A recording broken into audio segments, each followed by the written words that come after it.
Okay, guys, I want to take a minute here to just show you the lab that you would have done if you had a computer that was Java equipped. I'm using a PhET simulation that is not HTML5, it's Java only. So if you can do this at home, that'd be great, but I know some of you don't have a computer that does that. Miracle that my computer actually does it and actually works. So let me show you really quick how this is going to work. What I've done is I loaded a packet online this morning for this is a lab we would have done. So we'll do these problems either on paper or I'll show you simulations, or you can try it as a simulation yourself. But you should understand what's going to happen. And remember, we're going to look at two different situations. We're going to look at immediately after we close the switch, or literally close the switch a trillionth of a second later. What are the meters going to read? What's going to happen? And then we're going to look at it a long time later. The AP does not require you to understand what the circuit exactly will read in between, but we know the charging and discharging curves that we talked about before, and this lab is going to show you that. But they typically ask you about what happens immediately after you close the switch and a long time after you close the switch. So we'll look at both those situations. So in your packet, we have 3 circuits I've designed, and we're going to test these and see if that makes sense. So the first circuit on page 1, you'll see there's a 9-volt battery, and I've set this to 9 volts. You can right-click on these things and change the voltage, and it should be set to 9, and it is. Then above that, we go up, and there's an ammeter connected in series. So we're going to pay attention to that during the process. We also have a switch, obviously, to open and close. Then we've connected it to a capacitor. The capacitor should be a 0.2 farad, and I've set that to 0.2. And then down here we have a resistor, and resistors we use to dissipate the energy in the capacitor. So, and let me look at that value. It's also the RC value is also going to set the time constant, how quickly or how slowly it charges and discharges. So this is really looking at the charging curve. Now, at the top of your lab sheet, you'll see this RC constant. And we did this in the other lab. We didn't actually do the lab, but I showed you what you would have done. I built the circuit and showed you. In that lab, I picked a particular R value and a particular C value and got a RC constant. We saw how long it took to charge and discharge that capacitor circuit.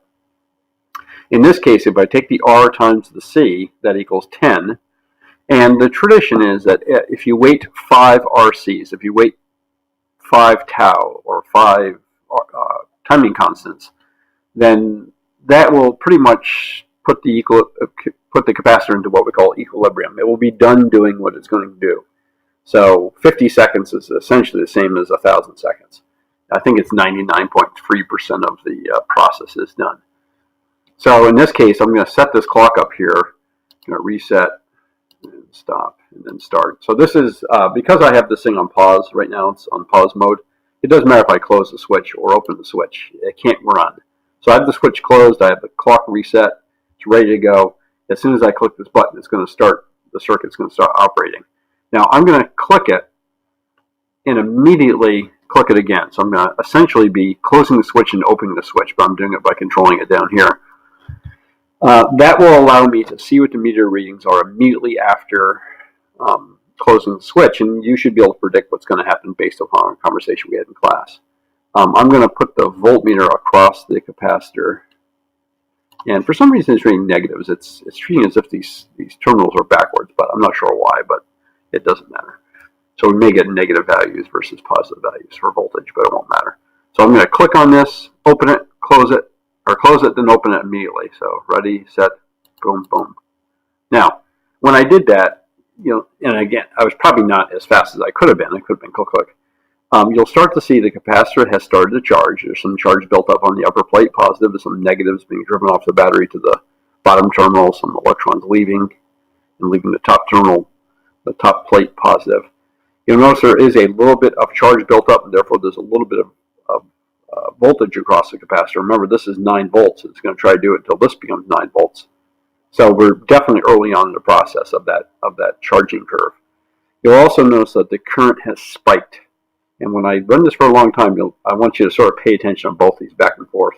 You're going to see the current is going to go down pretty rapidly, and the voltage is going to go up pretty rapidly, at least initially. And then as this becomes closer and closer to 9, this process will slow down, and this will also slow down. So it'll go to 0, and this will get closer to 9. You can tell I ran this for less than half a second. So in your lab, you can actually write down these values on in that first page immediately after closing. You can write down this value for the current for the ammeter reading, for the current in the capacitor branch. It's the same thing. The change in voltage across the capacitor is essentially zero. It's 0.317. The voltage drop across the resistor must be the rest. So this better be 8 point something, and it is. It's 8.682 because, again, the battery drives the voltage up 9 volts. There's going to be a drop across the capacitor and a drop across the resistor, and the two drops better add up to the rise, and they do. So again, I'll bring this back over here. And again, I'm not sure why it's showing the voltage as being reversed. I did run the simulation a minute ago.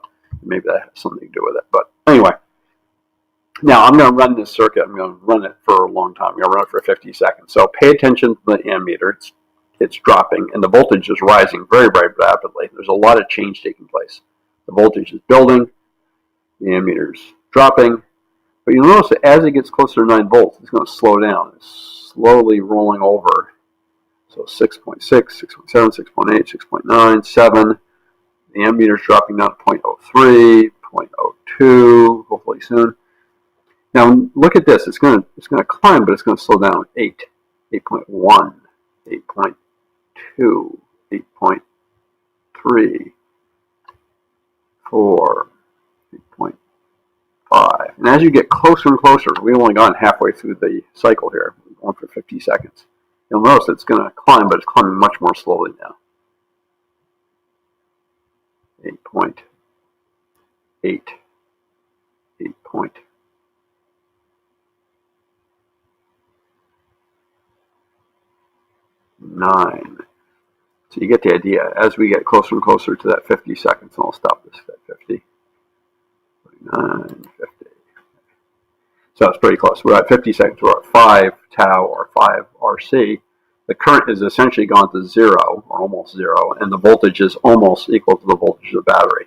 And of course, if I check the voltage across the resistor, this should be essentially 0, showing you, again, there's no current, therefore there's no voltage drop. So there's a tiny bit left. So again, that's the basic idea. This is a basic charging of the capacitor. We could discharge this by hooking up another light bulb over here like we talked about before. But this was the lab you were going to do, and it's kind of nice to be able to check. We can't actually build these circuits in class. You can, but it's hard to do. It's hard to measure the values. So FET works pretty well. But again, you should be able to go through this packet and understand what each of these circuits are going to do, both at the immediately after closing and after a long time. And if possible, I'd love it if you guys could build the circuits and actually test. Now, what I'm going to do in the subsequent, the next version, I'm going to replace this by putting a couple different resistors in here. That's going to raise the R, which is going to raise the RC, and you'll see it even charges and discharges even slower. So remember, the RC controls the charging and discharging rate. So that's all I wanted you to see is how we could build these circuits in the lab or in the simulation and control what's going to happen. Okay, we'll try to take a look at the rest of the packet.